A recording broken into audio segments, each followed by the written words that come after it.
Hello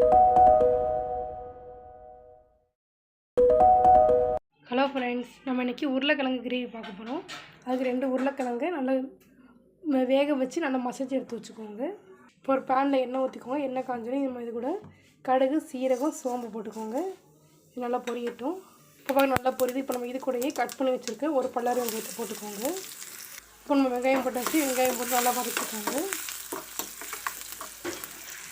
இப்போ நம்ம வெங்காயம் நல்லா வதங்கிடுச்சு. இப்போ நம்ம இது கூடயே கட் பண்ணி வச்சுருக்க ஒரு தக்காளியும் போட்டுக்கோங்க.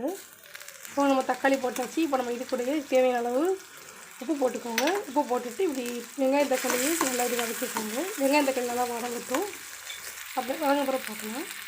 இப்போ பாருங்கள், வெங்காயம் தக்காளி நல்லா வதங்கிடுச்சு. இப்போ நம்ம ஊற்று போட்டு வச்சுருக்க நம்ம உருளைக்கிழங்கு எடுத்துக்கலாம். நம்ம பிசைஞ்சு வச்சுருக்க உருளைக்கிழங்கு எல்லாத்தையும் போட்டுக்கோங்க.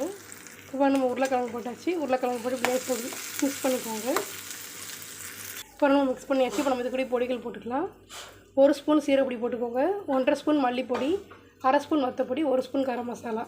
இந்த மசாலா வேறு போட்டுக்கோங்க. போட்டுட்டு லேசாக மிக்ஸ் பண்ணிக்கோங்க. இப்போ நம்ம மிக்ஸ் பண்ணியாச்சு. இப்போ நம்ம இது கூடயே கொஞ்சம் மட்டும் ஒரு 1/2 கிளாஸ் அளவுக்கு தண்ணி ஊற்றி நல்லா அப்படி மிக்ஸ் பண்ணிக்கோங்க. இப்போ நம்ம கிரேவியில் 1/2 கிளாஸ்க்கு கொஞ்சம் கூட தண்ணி ஊற்றிக்கோங்க. இப்போ கொஞ்சம் நல்லா கொதிக்கட்டும். இப்போ நம்ம இது மேலே மல்லிச்செடியும் கருவேப்பிலையும் போட்டுக்கோங்க. இது கொஞ்சம் நல்லா கொதிக்கட்டும். எண்ணெய் பிரிஞ்சு வந்துச்சுன்னா இது வெந்துச்சுன்னு அர்த்தம். அதுக்கப்புறம் பார்க்கலாம். ஒரு 5 நிமிஷத்துக்கு அப்படியே கொதிக்கட்டும். இப்போ பாருங்கள், நம்மளோட சுவையான உருளைக்கிழங்கு கிரேவி ரெடி ஆகிடுச்சு. நீங்கள் வீட்டில் ட்ரை பண்ணி பாருங்கள். ரொம்ப சூப்பராக இருக்கும். இது நீங்கள் சப்பாத்தி, பூரி எதுக்குன்னு வச்சு சாப்பிடலாம். ரொம்ப சூப்பராக இருக்கும். தேங்க்ஸ் ஃபார் வாட்சிங்.